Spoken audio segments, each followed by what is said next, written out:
బతుకమ్మ పండుగలో తంగేడు, చామంతి, బంతిపూల వంటి రకరకాల పూలను ఉపయోగిస్తారు.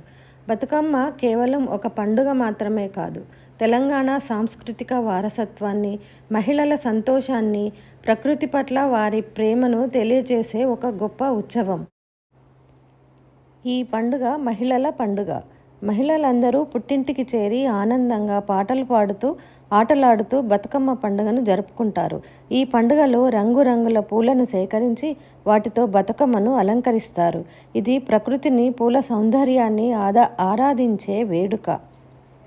ఈ పండుగలో మహిళలందరూ ఒకచోట చేరి కలిసికట్టుగా వేడుకను జరుపుకుంటారు. మహాలయ అమావాస్య రోజున ప్రారంభమై 9 రోజుల పాటు జరుపుకుంటారు.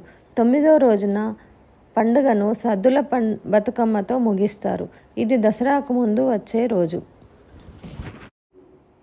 తెలంగాణ రాష్ట్రం వచ్చాక ఈ పండుగ ఎంతో ప్రాచుర్యంలోకి వచ్చింది. గత 1000 ఏళ్లుగా బతుకమ్మను తెలంగాణలో ప్రజలు తమ ఇంటి దేవతగా పూజిస్తున్నారు. తెలంగాణ సంస్కృతి సంప్రదాయాలకు ప్రతీక ఈ బతుకమ్మ పండుగ. తెలంగాణ అస్తిత్వం ఈ బతుకమ్మ పండుగలోనే ఉంది. ఈ సాంప్రదాయం ఎలా మొదలైందో చెప్పడానికి ఎన్నో కథలు ప్రచారంలో ఉన్నాయి. నవాబులు, భూస్వాముల పెత్తందారీతనంతో నలిగిపోతున్న తెలంగాణ గ్రామీణ మహిళల బ్రతుకులు దుర్భరంగా ఉండేవి. వారి అకృత్యాలకు నలిగిపోయిన వారిని తట్టుకోలేక ఆత్మహత్యలు చేసుకున్న వారిని తలుచుకొని తోటి మహిళలు విచారించేవారు. వారికి ప్రతీకగా పూలను పేర్చి బతుకమ్మగా లేదా బతుకు అమ్మ అంటూ దీవిస్తూ పాటలు పాడేవారు. బతుకమ్మ బతుకమ్మ ఉయ్యాలో పాటల వెనుక ఉండే మర్మం ఇదే.